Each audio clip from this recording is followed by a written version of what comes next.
We're going to talk more about labeling, and this is the labeling part 2 video.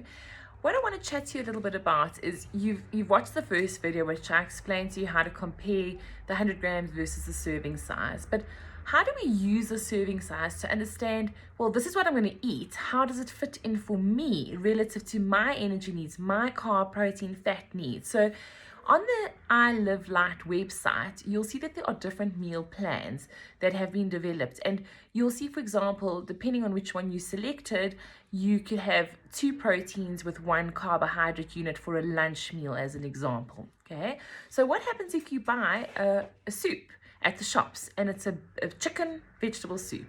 It's really hard to then know, well, how much must I eat of the soup? So what the serving size does is the serving size tells you if you're going to take a chicken salad and it says it's a 300-gram chicken salad and it says the serving size is 300 grams, it means that if you eat the entire salad that you've bought, you must take the 300-gram value serving size as an indication of what you're getting in. So let's talk about carbs, protein, and fat. I've said, for example, on a meal plan, you would have 2 proteins and 1 carbohydrate unit.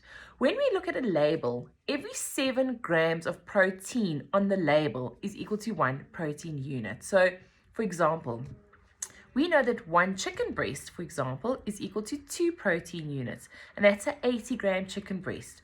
So if the chicken salad that you've bought from the shop says that there's 21 grams of protein in that salad, it means that that is 3 protein units. You're basically taking the 21 grams divided by 7, and that gives you the amount of proteins in that chicken salad.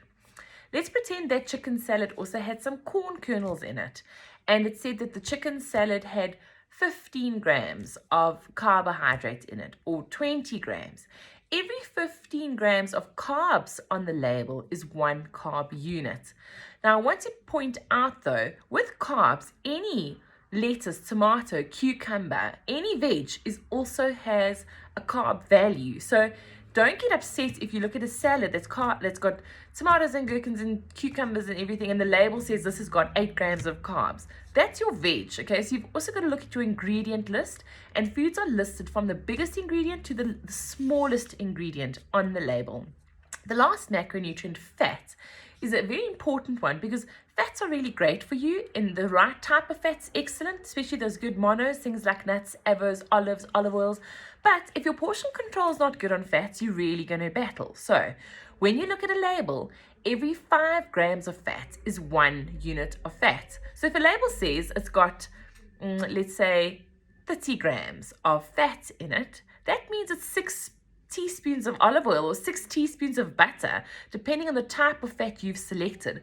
So check that list. Remember, every 7 grams of protein is 1 protein. Every 15 grams of carbs is 1 carb, and every 5 grams of fat is 1 fat. So I hope that helps you when you're trying to decipher what your entire little meal that you've bought is worth in terms of total macronutrients and how it relates to your needs.